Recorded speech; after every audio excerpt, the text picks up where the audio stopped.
Hello friends, स्वागत है आपका हमारे चैनल मेंटर्स मंडल पे। आज की इस वीडियो में मैं आपको जो साइंस का प्रीवियस ईयर क्वेश्चन का डिस्कशन करा रहा हूँ रेलवे का, ये उसका पार्ट सेकंड है। ध्यान रहे, अगर आप वीडियो का एक अच्छा एक्सपीरियंस देखना चाहते हैं तो वीडियो को जो स्पीड है ना उसका 1.25 या 1.5 करके देखिए, आपको एक अच्छा एक्सपीरियंस देखने को मिलेगा। क्वेश्चन आप स्क्रीन पर देख पा रहे हो, दिखाई दे रहा होगा क्वेश्चन आपको। फर्स्ट क्वेश्चन से हम स्टार्ट करते हैं, ठीक। फर्स्ट क्वेश्चन है कि यदि कार्य का मान धनात्मक हो तो जिस निकाय पर कार्य हो रहा है उसकी ऊर्जा का ह्रास होगा, उसका मान शून्य होगा, वह नियत रहेगा, उसकी ऊर्जा में वृद्धि होगी। ध्यान से समझिए, फर्स्ट क्वेश्चन बहुत ही अच्छा ही क्वेश्चन है। क्वेश्चन ये है आपका कि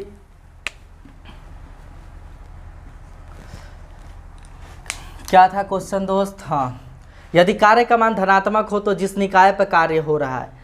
यहाँ ये आपको क्वेश्चन ये दिया है कि जो वर्क है ना, कार्य, ये पॉजिटिव है। कार्य का मान क्या है दोस्त? धनात्मक है। तो जिस निकाय पर कार्य हो रहा है उसका ऊर्जा होगा। तो ध्यान से समझिए, कार्य का मान पॉजिटिव है, इसका मतलब ये हुआ ना कि आप एक बात बताइए, हम कब कहते हैं कि कार्य का डेफिनेशन क्या है? तो आपको सुने होंगे कि वर्क कब होता है? जब हम किसी वस्तु को डिस्प्लेस कर दें, फोर्स लगा के क्या कर दे, उसको डिस्प्लेस कर दे, उसका जगह उसको अपने जो वास्तविक उसका स्थिति है उससे हम उसको क्या कर दे, अलग कर दे, तो क्या होता है? वर्क हो जाता है।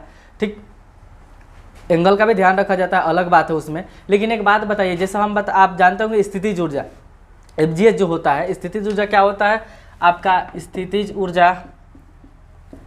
ऊर्जा ये होता है MGH, होता है ना दोस्त, MGH।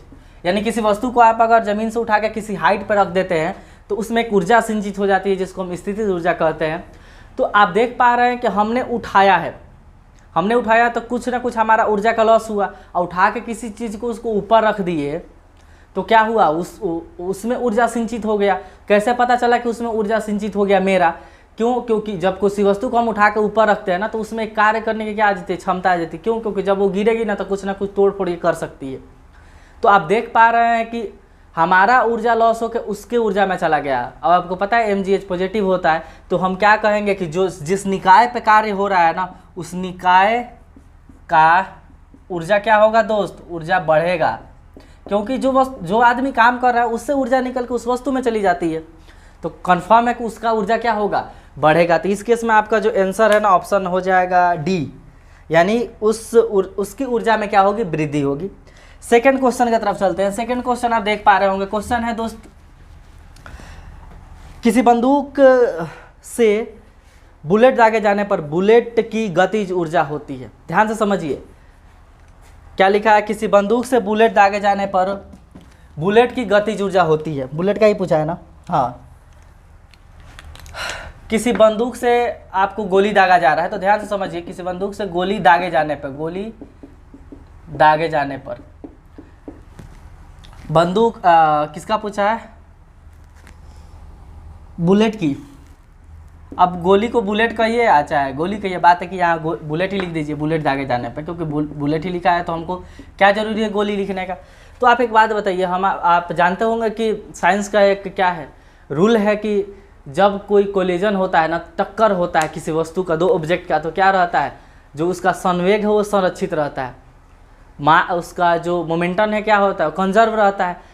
चाहे वो आपका जो कोलिजन है इलास्टिक हो चाहे नॉन इलास्टिक हो, इस बात से कोई आपका इफेक्ट नहीं पड़ता है। यानी अगर टक्कर हुआ तो क्या स्थित रहता है? क्या संरक्षित रहता है? संवेग। आप जानते होंगे कि संवेग बराबर क्या होता है दोस्तों? संवेग बराबर होता है आपका मास इंटू वेलोसिटी। क्या होता है? Mass into velocity. द्रव्यमान में वेग से मल्टीप्लाई कर देने पे क्या आता है? संवेग आता है। तो ये संवेग संरक्षित रहता है। तो एक बात बताइए, संवेग संरक्षित का मतलब क्या हुआ कि जो आपका बुलेट का अगर हम मान ले, यहाँ मान लेते हैं आपका बंदूक और इधर मान लेते हैं बुलेट, ठीक, ध्यान से समझिए। तो बंदूक का अगर मास M1 मान ले और बंदूक का जो वेग है हम V1 मान ले, तो बुलेट का अगर मास हम M2 मान लें और बुलेट का वेग V2 मान लें, ठीक।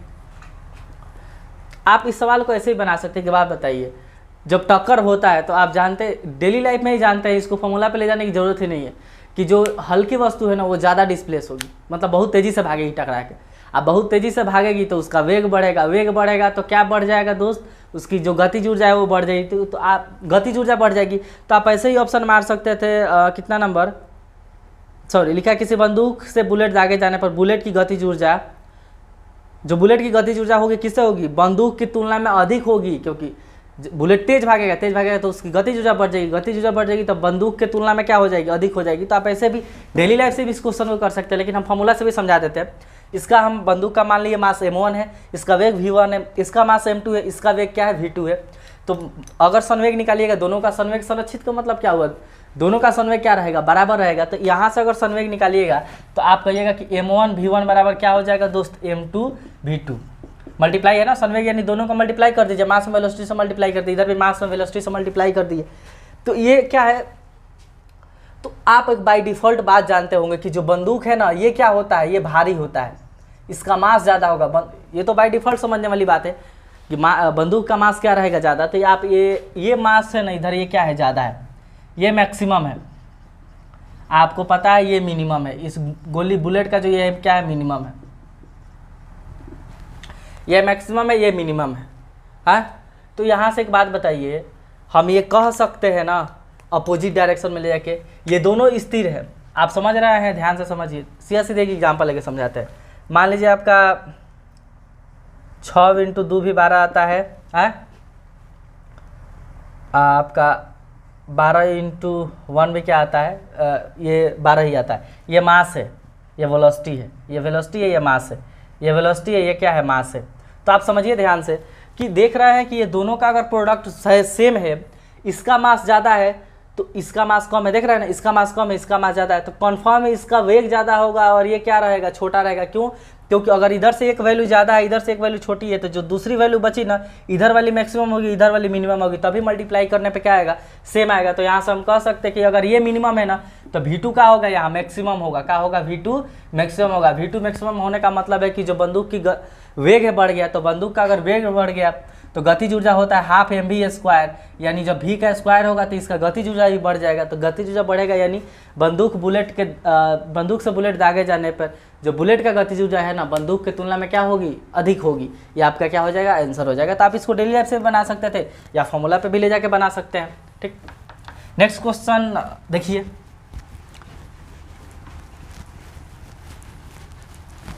नेक्स्ट क्वेश्चन है आपका, गति का तीसरा नियम डैश डैश और वेग के बीच संबंध प्रदान करता है। ध्यान से समझिए दोस्त, इस क्वेश्चन को ना ऐसे, गति का तीसरा नियम किसके किसके बीच संबंध बताता है, ऐसे ना रह के पता है क्या रहना चाहिए कि गति का जो नियम का समीकरण, तीसरा समीकरण, गति के नियम का तीसरा समीकरण किसके किसके बीच संबंध बताता है, या गति के नियम का दूसरा समीकरण किसके किसके बीच संबंध बताता है। इस टाइप का अगर क्वेश्चन है तो ध्यान से रहे, हम जितना भी टाइप है ना हम सब क्लियर कर देते हैं बल से, जितना टाइप का क्वेश्चन आपका बनता है।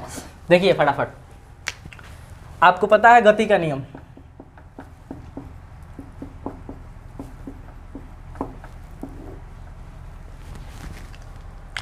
गति का 3 नियम है। पहला नियम समझिए, जो पहला नियम है ना, ये क्या कहता है कि कोई वस्तु है ना वो अगर स्थिर है, ये रूल फर्स्ट, अगर कोई वस्तु स्थिर है तो उसकी टेंडेंसी है कि वो स्थिर ही रहना चाहती है जब तक कि उस पर कोई बाह्य एक्सटर्नल फोर्स काम ना करे। चाहे कोई वस्तु चल रही है, यूनिफॉर्म मोशन से चल रही है, यानी एक समान चाल से चल रही है, तो तब तक नहीं रुकेगी, या वो तब तक उसका स्पीड नहीं बढ़ेगा जब तक उस पर कोई बाह्य बल काम ना करे। यानी जो वस्तु जैसे है ना वैसे ही रहना चाहती है, हम इसको जड़त्व का भी नियम कहते हैं। तो जो पहला नियम है आप समझ गए, इसको हम क्या कहते हैं, जड़त्व का भी नियम कहते हैं, जड़त्व का नियम, या इसको गति का पहला नियम भी कहते हैं। पहला नियम का मतलब समझ गए ना, कि जो वस्तु चल रही है वो चलना ही रहना चाहती है, जो स्थिर है वो स्थिर रहना चाहती है, कब, जब तक कि उस पर एक्सटर्नल फोर्स काम ना करे। ध्यान रहे कि जो रूल फर्स्ट है ना, इससे आपको मिलता है, पता है क्या, गति का बल का परिभाषा। क्या मिलता है, बल का परिभाषा। क्यों दोस्त बल का परिभाषा मिल गया, ध्यान से समझिएगा। आप जानते हैं कि बल हम कब कहते हैं, पुश और पुल को बल कहते हैं, पढ़े होंगे बेसिक सा लैंग्वेज। यानी किसी का डायरेक्शन बदल देना, किसी का मोशन जो उसका वेग है वो बदल देना, किसी की स्थिति चेंज कर देना, किसी का डायरेक्शन ये सब चेंज कर देना, ये होता है तो हम क्या कहते हैं, उस वस्तु पर फोर्स अप्लाई हुआ है। तो आप देख रहे हैं कि रूल फर्स्ट तो यही कह रहा है ना कि कोई वस्तु स्थिर ही रहेगी जब तक कि उस पर कोई एक्सटर्नल फोर्स काम ना करे। तो इससे हमें याद रखना है आपको कि जो बल का प्रथम नियम है ना, उससे क्या मिलता है, बल का परिभाषा मिलता है। बल का जो सेकंड नियम है आज तक आप पढ़ते रहे होंगे, इसको हम समझाते हैं। देखिए क्या है बल, जो सेकंड नियम है ये होता है ना कि जो संवेग में परिवर्तन का दर होता है ना, लगने वाले बल के समानुपाती होता है। ध्यान से समझिएगा, लिख नहीं रहे हैं क्योंकि टाइम बढ़ेगा। जो संवेग में परिवर्तन का दर होता है, ध्यान से समझिएगा दोस्त, संवेग में परिवर्तन का जो दर होता है ना, परिवर्तन का दर वो क्या होता है, संवेग में परिवर्तन का दर लगने वाले बल के समानुपाती होता है। लगने वाले जो बल का समानुपाती होता है, ध्यान रखना है, सेकेंड रूल है ये। क्या है आपका न्यूटन का मोशन का सेकेंड रूल है। तो ध्यान से समझिए, संवेग में परिवर्तन का दर, संवेग का मतलब क्या हुआ भाई, मास इंटू वेलोसिटी। द्रव्यमान में वेग से मल्टीप्लाई कर देने पे क्या आता है, संवेग आता है। तो मान लीजिए पहले मास m है, ठीक, और वेग है v1, वेग है v1 पहले। अब बाद में क्या हो गया, मासवा थोड़ी चेंज होगा। अरे द्रव्यमान m है तो m रहेगा ना, द्रव्यमान तो चेंज नहीं ना होता है, मास m रहेगा। वेग हो गया v2, ये बाद में। तो चेंज कितना का हुआ, तो चेंज देखने के लिए हम क्या कहते हैं, बाद में से पहले वाले को घटाते हैं। तो अगर आप चेंज देखिएगा तो mv2 माइनस क्या कीजिएगा, mv1। ध्यान से समझिए, और हम क्या लिखे, संवेग में परिवर्तन का दर। दर का मतलब है कि टाइम से डिवाइड कीजिए। तो अब ये क्या कीजिए, हम टाइम से डिवाइड कर दिए। आई क्या है, बल के समानुपाती होता है, यानी ये अब आपका हो गया बल के समानुपाती।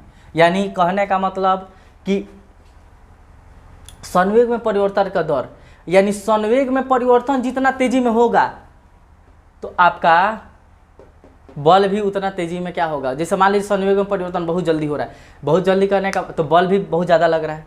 संवेग में परिवर्तन धीरे धीरे हो रहा है तो यानी बल भी क्या लगेगा, धीरे धीरे। संवेग में परिवर्तन क्या है, कुछ नहीं है, मासवा तो स्थिर रहना है, बस वेग चेंज हो जाए। क्या चेंज हो जाए, वेग। यानी किसी वस्तु का स्पीड एक ही बार बढ़ गया तो हम कहेंगे कि फोर्स बहुत ज़्यादा लग गया है।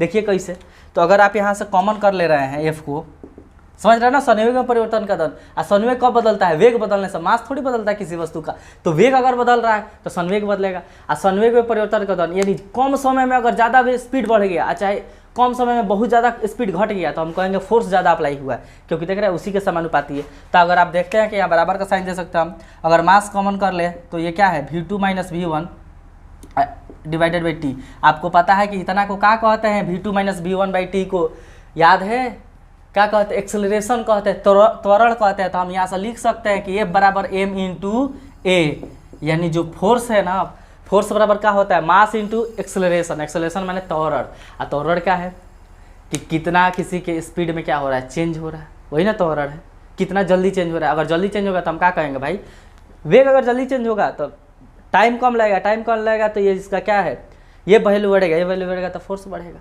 समझ रहे हैं ना, इसीलिए आप सुने होंगे कि कैच लेते समय धीरे धीरे क्या करता है खिलाड़ी, धीरे धीरे अपने पीछे खींचता है। क्यों, वो चाहता है कि संवेग में परिवर्तन हो ना, उसका दर क्या रहे, धीरे रहे। तो धीरे रहेगा तो बल धीरे रहेगा, यानी हाथ पे चोट कम लगेगा। क्यों, ये टाइम बढ़ेगा तो ये फोर्सवा घट जाएगा। देख रहे हैं ना, टाइम बढ़ा यानी संवेग में परिवर्तन हो रहा है, ठीक है। टाइम अगर बढ़ा दिए तो क्या होगा, बल कम हो जाएगा, बल कम होगा तो झटका कम लगेगा। एक बार गच रोक लीजिएगा तो बहुत तेज चोट लगेगा। क्यों, क्योंकि टाइम बहुत कम सेकंड में आप रोके हैं तो फोर्स बढ़ जाएगा। देख रहे हैं ना, ये क्या है, इसके व्युत्क्रमानुपाती है टाइम के। सकर आप देखें गाड़ी में स्प्रिंग लगा रहता है, क्यों लगा रहता है कि जो जर्क पड़े ना, आराम से टाइमिंग लाए, धीरे से ले जाए।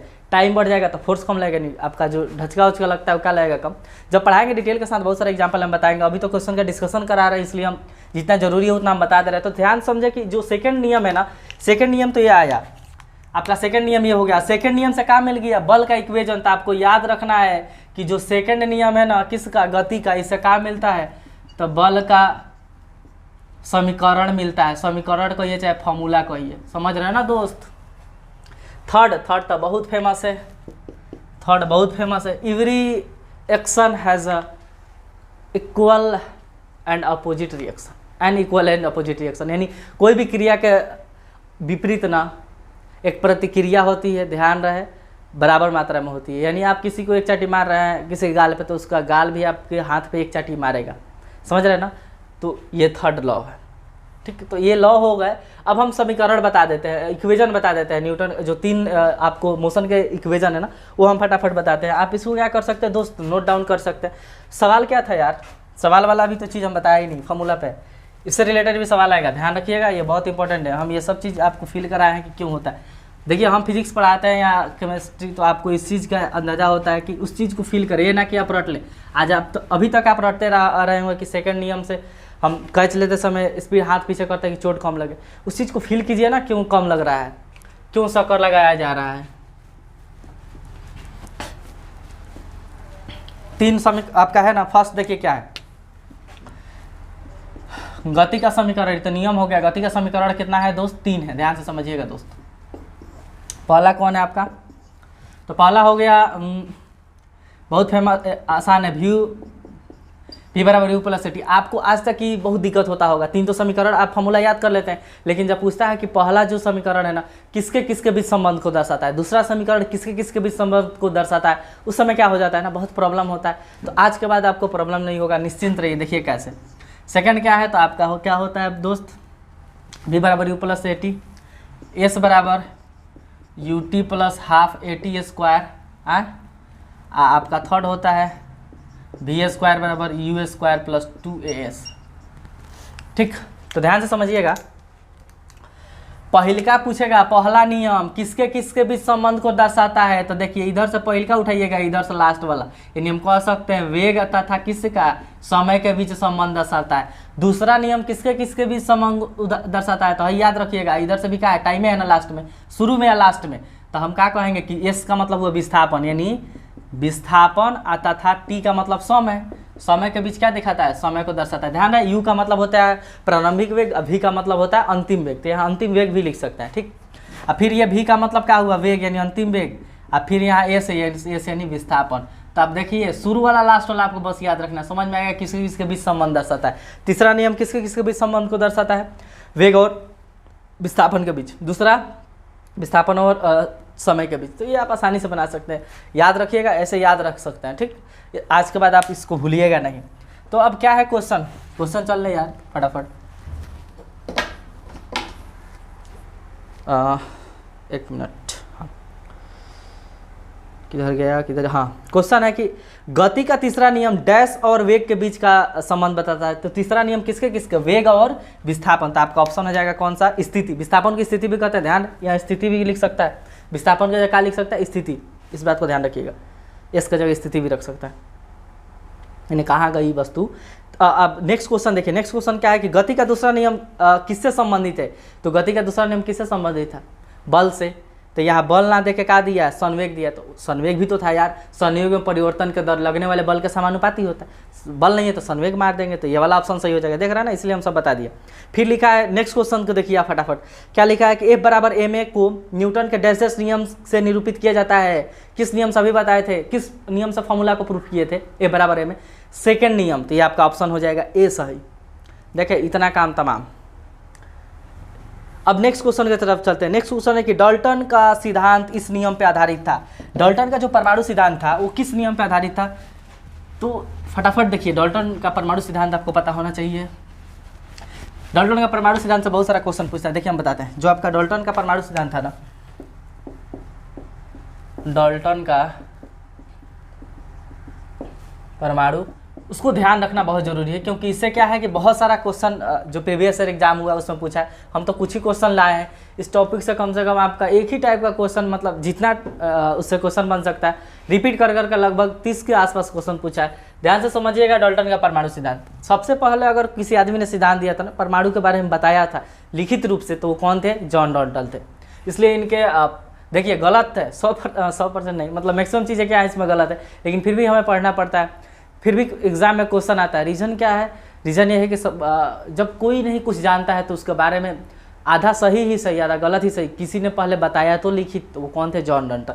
ध्यान रहे, इसके पहले परमाणु के बारे में एक इंडियन आपके जो थे महर्षि कनाड, वो क्या किए थे बताए थे। तो कभी कभी ये भी क्वेश्चन पूछता है कौन से भारतीय दार्शनिक थे जिन्होंने सबसे पहले आपका परमाणु के बारे में बताया था, लिखित ना था इसलिए उनका नाम ना है कनाड, महर्षि कनाड। ठीक, तो ध्यान से समझिएगा डाल्टन का परमाणु सिद्धांत क्या होता है। देखिए ये बोले थे ना सबसे पहले कि कोई भी पदार्थ है ना छोटे छोटे पार्टिकल से मिलकर बने हैं, जिनको हम क्या कहते हैं, परमाणु कहते हैं। तो ये कहे थे कि जो भी छोटे छोटे पदार्थ से मिलकर बने हैं उनको क्या कहते हैं, परमाणु कहते हैं। परमाणु अविभाज्य होता है, ये भी कहे थे, यानी परमाणु जो होता है ना उसको फर्दर डिवाइड नहीं किया जा सकता, क्या होता है, अविभाज्य होता है। और क्या कहे थे, ध्यान से समझिएगा, एक ये हो गया, और कहे थे ये जो परमाणु होता है ना ये अविनाशी होता है। अविनाशी कहने का मतलब इसको ना ही बनाया जा सकता है ना ही नाश किया जा सकता है। ध्यान से सुनते रहिए, और क्या बोले थे, और ये बोले थे कि जो अलग अलग आपका अलग अलग तत्व है ना, अलग अलग परमाणु से मिलकर बना, यानी जितने अलग अलग तत्व हैं सबका अलग अलग क्या परमाणु होते हैं, लेकिन सेम ये भी बोले थे कि जो एक ही तत्व के जितने भी परमाणु होते हैं ना, आकार साइज सब क्या होता है, सेम होता है, ये भी कहे थे।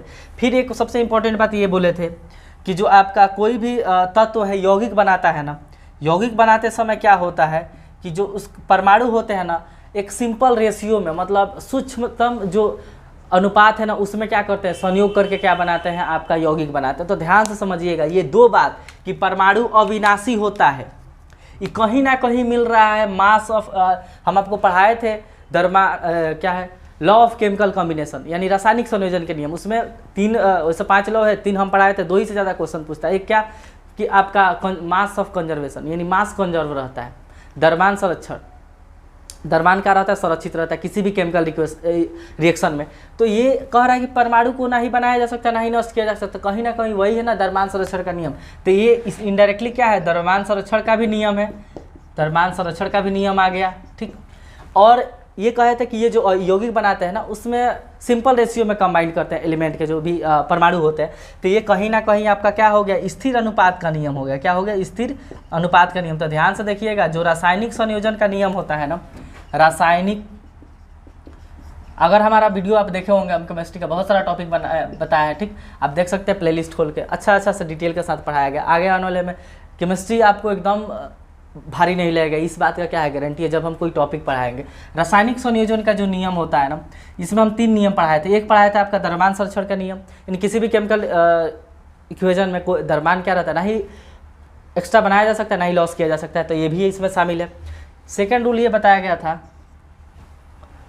कि कोई भी तत्व है ना, जब आपको यौगिक बनाता है तो क्या होता है, एक स्थिर अनुपात में होता है, यानी जो कंबाइन करने वाले एलिमेंट है ना, उसके एटम है फिक्स रेशियो में होता है। जैसे H2O बनता है, मास के केस में फिक्स्ड होता है, ध्यान रहे। जैसे H2O है ना, इसका मास कितना है, तो इसका 2U है, इसका 16 है, कटेगा, यानी 1:8, यानी हाइड्रोजन 1 ग्राम मिलाइए, ऑक्सीजन 8 ग्राम मिलिए, तब क्या बनेगा, आपको 9 ग्राम वाटर बनेगा। तो ये भी बात तो इसमें शामिल है। तो हम इस दोनों को ना कह के, कहीं ना कहीं दोनों क्या रासायनिक संयोजन का नियम है, तो हम क्या कहते हैं कि जो आपका डाल्टन का परमाणु सिद्धांत था ना, किस पे रिलेटेड था दोस्त, रासायनिक संयोजन के नियम से रिलेटेड था। तो अगर आप ऑप्शन देख पा रहे होंगे, नहीं देख पा रहे होंगे, तभी ध्यान रखिए कि रासायनिक संयोजन इसका आंसर हो जाएगा। यानी डाल्टन का परमाणु सिद्धांत किस नियम पर आधारित था, रासायनिक संयोजन के नियम। सेकंड क्वेश्चन की तरफ चलते हैं, सॉरी नेक्स्ट क्वेश्चन आप देख पा रहे होंगे स्क्रीन पे। क्वेश्चन क्या है दोस्त, क्वेश्चन है कि निम्नलिखित में से क्या डाल्टन के परमाणु सिद्धांत की अवधारणा नहीं है। इसमें से पूछा है कौन सा नहीं है, तो ध्यान से समझिएगा। अगर हम ये देखें कि फर्स्ट है कि आप देख पा रहे होंगे कि भिन्न तत्वों के परमाणु भिन्न भिन्न द्रव्यमान और रासायनिक गुण वाले होते हैं, ये बोले थे, सही है। और सेकंड क्या लिखा है कि यौगिक बनाने के लिए परमाणु छोटी पूर्णांक संख्या के अनुपात में संयोजित होते हैं, ये भी बोले थे कि यौगिक बनाते समय जो एटम होते हैं ना, सिंपल रेशियो में क्या होते हैं, कंबाइन करते हैं। सी जो आप देख रहे होंगे ऑप्शन, वहाँ लिखा है कि परमाणु अदृश्य कण होते हैं जिन्हें रासायनिक अभिक्रिया से निर्मित या नष्ट नहीं किया जा सकता। ये भी बोले थे परमाणु अविनाशी होता है। तीनों बात सही हो गई, वो लास्ट वाला कंफर्म गलती होगा। लास्ट वाला क्या लिखा है कि सभी पदार्थ छोटे कणों से मिलकर बने होते हैं जिन्हें अणु कहा जाता है। नहीं जी, अणु के बारे में, मॉलिक्यूल के बारे में कुछ नहीं कहा था उन्होंने, यानी डी वाला ऑप्शन क्या हो जाएगा, गलत हो जाएगा। एक बात आपको और ध्यान रखना है ना कि कभी कभी पूछता है कि ये जो परमाणु शब्द है ना, आपका परमाणु शब्द है, ये सबसे पहले कौन दिया था, तो याद रखिएगा डेमोक्रिट्स एक साइंटिस्ट थे जो इन्होंने क्या दिया था, सबसे पहले परमाणु शब्द दिया था, ठीक। नेक्स्ट क्वेश्चन की तरफ चलते हैं। नेक्स्ट क्वेश्चन ये रहा। क्वेश्चन क्या है दोस्त, क्वेश्चन है कि निम्नलिखित में से क्या डाल्टन के परमाणु सिद्धांत की अवधारणा नहीं है। अरे यार, ये बताया था ना, अलग है, कहा वही है 48, ये तो हो गया, क्वेश्चन हो गया। चलिए क्या है 50, नेक्स्ट क्वेश्चन सॉरी, लिखा है कि डाल्टन के परमाणु सिद्धांत की कौन सी अभिधारणा द्रव्यमान संरक्षण। अब देखिए, अब पूछा कि कौन सी अभिधारणा जो है ना द्रव्यमान संरक्षण के नियम का परिमाण है। हम देखिए हर चीज़ को डिटेल के साथ लिख के बताए कि कौन सा किसको बताता है। तो बताइए ना, कौन बता रहा है कि परमाणु अविनाशी है, परमाणु ना ही नष्ट होता है ना ही बनता है, यही ना बता रहा है द्रव्यमान संरक्षण का नियम। तो किसमें है, ध्यान से समझिएगा। तो अगर आप ऑप्शन देख पा रहे होंगे तो डी ऑप्शन को देखिए, उसमें लिखा है परमाणु दृश्य कण है जो किसी रासायनिक अभिक्रिया से न तो उत्पन्न किए जाते हैं न ही नष्ट किए जा सकते हैं। तो ये रहा आंसर। यानी इस तरह अगर पढ़ा दिया जाए ना दोस्तों, जितना घुमा के क्वेश्चन पूछेगा आप बना सकते हैं, ना तो खाली लिख के बता दिया कि हल्का हल्का बता के निकल जाया जाता है। यही हमारे मैक्सिमम गुरुजी करते हैं लोग, जिससे क्या होता है घुमा के क्वेश्चन पूछता है तो प्रॉब्लम होता है। नेक्स्ट क्वेश्चन देखिए, सब डाल्टन वाला ही क्वेश्चन है, इसीलिए हम बोर्ड मार्कर छोड़ दिए, खाली क्वेश्चन देख रहे हैं। क्वेश्चन क्या है, क्योंकि हम सब बता चुके हैं यहाँ। डाल्टन के परमाणुवाद की कौन सी अभिधारणा द्रव्यमान संरक्षण के नियम का परिमाण है? अभी क्या कह रहा है कि कौन सा अभिधारणा द्रव्यमान संरक्षण का नियम का परिमाण? अरे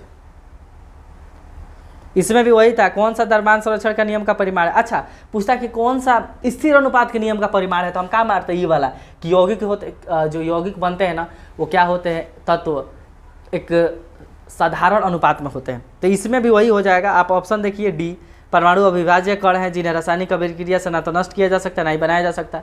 आंसर मार्क आगे निकलिए। अब क्वेश्चन आ गया उभयचर में, बायोलॉजी क्वेश्चन है, रुक जाइए थोड़ा सा मिटा दें।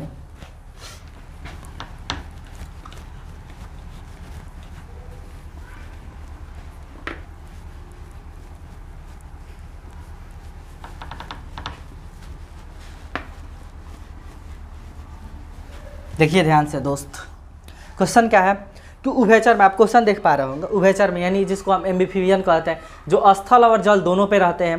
क्या लिखा है कि सल के साथ शुष्क और ग्रंथि। देखिए इसको ऑप्शन से ही बना सकते हैं, इसमें ऐसा नहीं कि आपको ज़्यादा कुछ महारत हासिल होगा तभी बनेगा। देखिए कैसे, आप एक मेढक को पकड़ लीजिए, आपको पता है कि मेढक क्या है, आपका एम्फीबियन है ना, उभयचर। तो लिखा है सल्क के साथ, सल्क समझ रहे ना, गांव देहात की भाषा में क्या कहा जाता है, चोइया कहा जाता है। मछली के ऊपर ना होता है चोइया, सांपों पे होता है, वही है।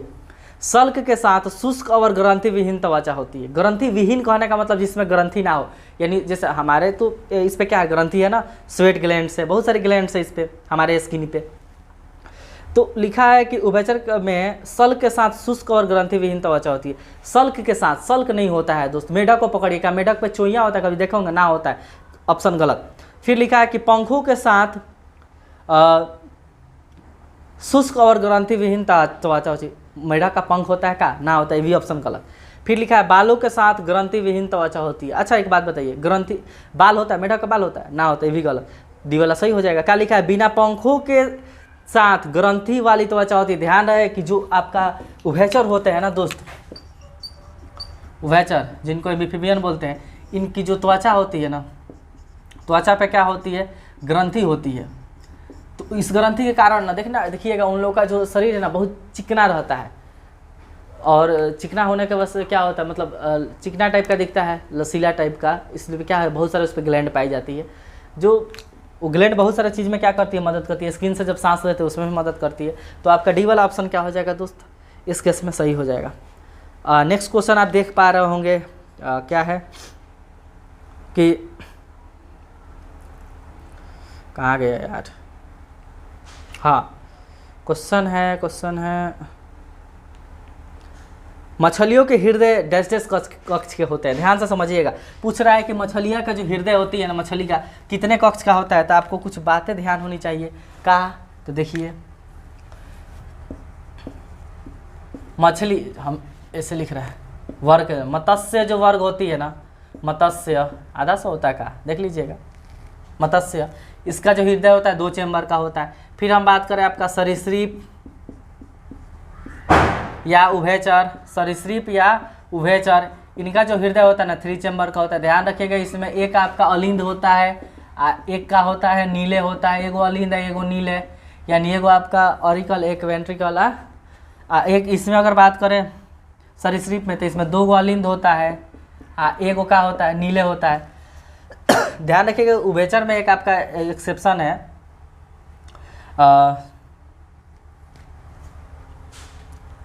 सरीसृप में एक्सेप्शन है। क्या आपका जो मगरमच्छ होता है ना,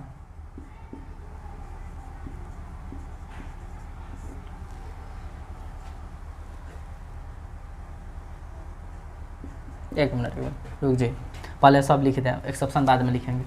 सरीसृप ये हो गया आपका, और फिर अब कौन बच गया, हम लोग, पक्षी बच गए ना। तो पक्षी और हम लोग यानी आपका स्तनधारी, इनमें जो आपका होता है ना 4 चेम्बर का होता है। तो जिसमें से 2 गो का होगा दोस्त आपका नीले होगा, 2 गो का होगा अलिंद होगा, और 2 गो का होगा नीले हो जाएगा, 2 गो अनिल 2 गो नीले। तो क्वेश्चन कहाँ गया रे, गजब यार, कहाँ गया क्वेश्चन।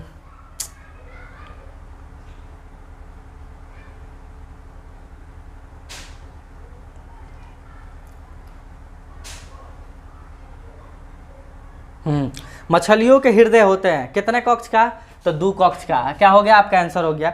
नेक्स्ट क्वेश्चन देखिए, हाँ एक्सेप्शन वाला ना, तो एक्सेप्शन आपको ध्यान रखना है कि जो आपका एक्सेप्शन में क्या ध्यान रखना है, मगरमच्छ का। मगरमच्छ एक और क्या है, रेप्टाइल है, लेकिन इसका जो हृदय होता है ना 4 चेम्बर का होता है। कितना चेम्बर का होता है, 4। उस तरह आपको याद रखना केंचुआ का, ये सब पूछता है। केंचुआ का हृदय कितना चेम्बर का होता है, 8 चेम्बर का होता है, ठीक। एक है और तिलचट्टा, तिलचट्टा जिसका क्या होता है कॉकरोच, इसका होता है सब 13 गो चेम्बर का। देख लीजिए इतना छोटा है, 13 चेम्बर का, बहुत बड़ा दिल होता है इसका, ठीक। नेक्स्ट क्वेश्चन क्या है दोस्त, नेक्स्ट क्वेश्चन है कि निम्नलिखित में से मत्स्य वर्ग की विशेषताएं क्या नहीं है। जो आपका मत्स्य वर्ग होती है ना, मतलब मछली वाली, उनकी क्या विशेषता नहीं है, तो ऑप्शन आप देखिए लिखा है स्यूडो कॉलम की उपस्थिति, इसको आप छोड़ दीजिए, कुछ देर के लिए छोड़िए। हड्डी या उपस्थिति अंतःकंकाल, अंतःकंकाल होता है हड्डी में भाई, कांटा नहीं होता है, तो ये सही है। गल्फर द्वारा सांस का लेना, आपको पता है कोलोम या गिल्स द्वारा क्या करती है, वो सांस लेती है। थर्ड है कि सल का बहिकंकाल, तो आपको पता है उसमें बहिकंकाल भी होता है, बाहर भी उनका कंकाल, अरे जिसका कंकाल हम पढ़ाए थे ना आपको स्केलेटन सिस्टम, कि कुछ जानवर है जिनका कंकाल बाहर होता है, कुछ का अंदर होता है, कुछ का बाहर अंदर दोनों होता है। जैसे आपका केंचुआ हो गया, क्या नाम, कछुआ हो गया, इसको दोनों तरफ होता है। तो ये जितने आपको घोंगा है, स्नेल स्नेली, ऑर्थोपोडा, ये सब एनिमल है ना, आपको चींटी वोटी, इनका जो बाह्य कंकाल है क्या होता है, बाहर होता है। उसी में आपका तिलचट्टा का भी बाह्य कंकाल क्या होता है, बाहर। फिर आपका मछली का भी बाह्य कंकाल क्या होता है, बाहर, जिसको सल कहते हैं। तो 3 गो ऑप्शन सही है, स्यूडो कॉलम वाला ऑप्शन क्या हो जाएगा, गलत हो जाएगा, काम खत्म। नेक्स्ट क्वेश्चन क्या है, अरे भाई